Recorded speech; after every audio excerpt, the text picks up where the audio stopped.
Hello friends, welcome back to another episode of r/ProRevenge. In this episode, I've got one long story for you, and it's titled Pro-Divorce. Now this story dates back 3 years ago, and it's a pretty popular story about how a husband deals with his wife's infidelity, and it's a good one. I hope you stay for the story today, and subscribe for future videos. This is a throwaway, as it might not make me very popular, even in ProRevenge. This all happened to me a few years ago. I told a friend the story of my divorce, and I was told to share. It started a few years ago. I thought we were happy. We were your usual suburban professional couple, financially secure, healthy, good sex life, and had 2 kids. I thought we had a healthy social life. We were going through one of your typical married couple rough patches. Both of us were working long hours, not spending enough time together, and we were going through some developmental problems with my son, and tensions in the house were running a little high. I noticed that she was spending a lot more time on her phone texting with her quote-unquote girlfriends. I didn't think much of it. I started making a much more concerted effort to get out of work when I could, help around the house, and be more emotionally available. But over the course of a few weeks, the gulf just kept getting wider. I ended up accidentally finding some messages when I charged up an old iPad for my son to use. Her Facebook Messenger was still logged in, and there were a lot of highly questionable messages with a guy from her hometown who I'll call Jim Bob Cooter, or JBC for short. The messages weren't completely inappropriate, but I could tell there were quite a few missing based on the times and context of the messages. I made a mental note to keep an eye on this and went about trying to fix things up. The next day after, I took the day off to knock out some projects that I thought would make her happy, and left her some sweet notes, reminding her how much I appreciated her. She was once again in the living room, texting her girlfriends. I took the boy's iPad to the office, opened up Facebook Messenger, and watched in real time as my wife tore me down. Her and JBC were making fun of me. All of my flaws, insecurities, and secrets that I entrusted to my partner were now fodder for her and JBC.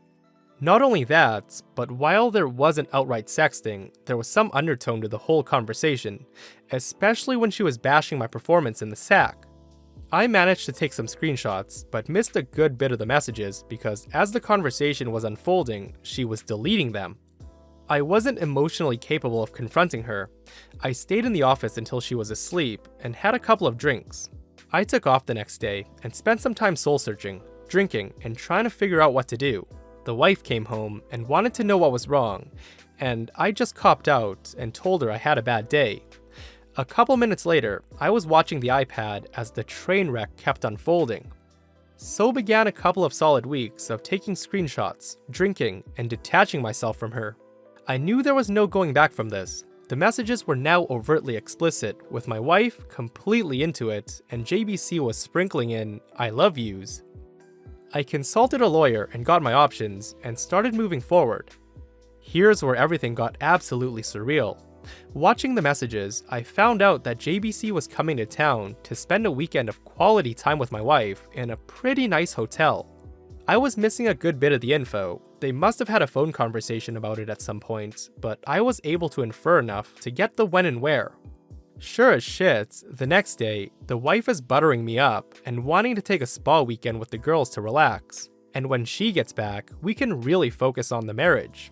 I go with it all the way, like it's the greatest idea she's ever had, and I'll do anything to get us back on track. I get with the lawyer and have him draft a strong separation agreement stating that she would move out, she would get weekend visitation, no child support in the interim until the divorce is final. Then I sit through the most agonizing 2 weeks of my life. After all, most of my feelings for her are completely gone, and I'm just seething with anger like I've never felt before. D-Day arrives, and I take the day off work. I withdraw half of any money in any accounts that were joint on, and leave her half alone. I had already redirected my paycheck to a new bank.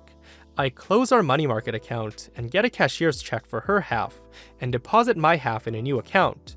I stop at Office Max and print out about 75 pages of Facebook Messenger screenshots, and I kill time because I don't want to be at home.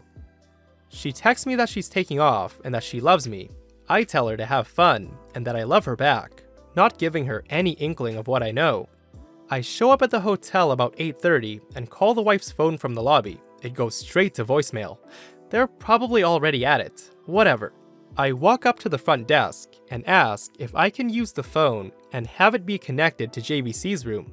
It rings 3 times and he picks up. JBC says, "Hello?" I replied, "JBC, can you send my wife down to the lobby, please?" He responds, "I don't know what you're talking about, bro." Okay then, I guess I'll have to call Mrs. JBC and get her down here, which was totally a bluff. I knew he was married, I knew her first name, but that was it. JBC, inaudible, started shuffling in a panic, and I said, "You've got 5 minutes. Click." Not even 2 minutes later, my wife comes walking out of the elevator looking a little flustered. I sit her down in the corner of the lobby. She starts spewing things, saying it's not what it seems, etc., etc. And I said, "I'm not here to argue. The things that are said in this pile of papers are what's going on.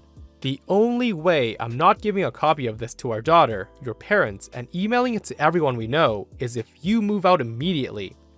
A thing to note is my wife was very prideful. Our daughter was going through a rebellious teen phase, and her knowing probably would have killed their relationship. My wife was also her parents' golden child, and she always worried about what they thought of her. I didn't have much leverage, and shame was my only card to play. Also, her professional life is built up around her image, so I knew she would protect that at all cost. She started sniffling, mumbling, inaudible, and I said, "This is a check for half of the money market account. I've withdrawn half of my money from all the other joint accounts. You should have more than enough to get a place." She starts to cry a little. I could almost see the different thoughts and waves of emotion going through her, but now was the time to keep pressing. And I said, "Here's a separation agreement, and I think it's more than fair considering what's going on. I'm gonna need you to look this over, sign it, and leave it at the house when you get your stuff. Do you want to look through the screenshots?" She says no, and I say, "Okay, go have fun with JBC. Do not come back to the house or I'm gonna send this," and I hold up a ream of screenshots to everyone. I bounce out of the lobby, and I can hear her starting to have a breakdown. I get to the car, drive off to a parking lot, and have my own crying rage fit. Previously, I would have cried in front of her and yelled and whatnot, but I managed to get my shit together enough to pull it off. I don't know what she did that night or over the weekend. She texted and called, wanting to talk. I just turned the phone off, and by the time Monday afternoon rolled around, there were movers getting her stuff, and she delivered the agreement. I let her have a talk with the kiddos, basically saying that mommy and daddy need some time apart, and we still love you, etc., etc. Standard divorce talk. After a week, she wants to have a real talk for the first time. I oblige because I've already got my shit together, and I've got an idea of what I want, but I should hear her out. She's so sorry, she wants another chance. She wants her family back, and she'll do anything. She's on her knees crying into my lap. I have no intention of ever taking her back. I tell her that I can't live with her, but she should be around the children to try to maintain a relationship with them. So then our new life starts of her coming over to the house, cooking, and having dinner with the kids 3 nights a week, and her saving me a plate, but I always made myself scarce. She also cleaned the house and did the kids' laundry, and then headed back to her place.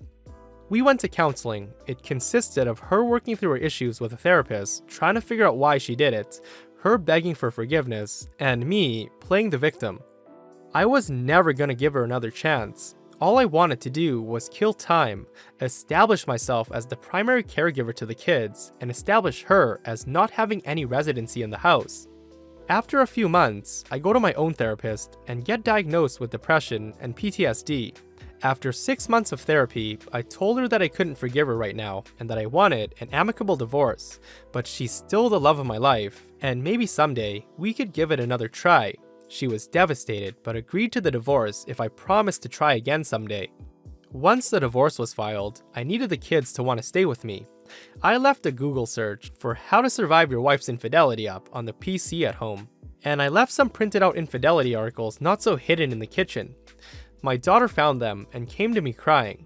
I told her she wasn't supposed to find those, that mom made a mistake, and that mom still loves her, and that I would always be here for her. My daughter, who used to hold my wife in such high regard, now wouldn't talk to her without screaming, and it crushed her.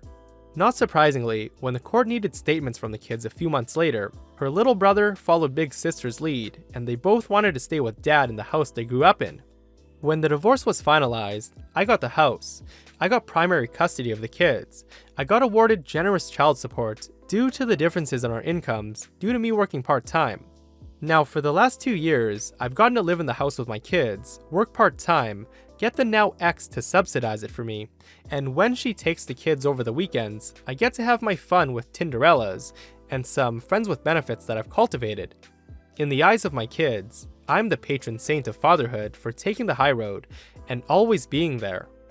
In the eyes of my ex, I'm the one that got away that she'll always pine for, and I get a bonus of having her come over for sex whenever I want by dangling that carrot of maybe getting back together with her. But that is never gonna happen.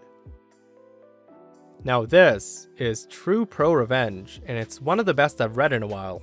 It's brutal, efficient, cold, calculating, and downright impressive.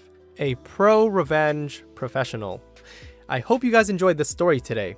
If you like this story, give it a thumbs up and leave a comment of what you think.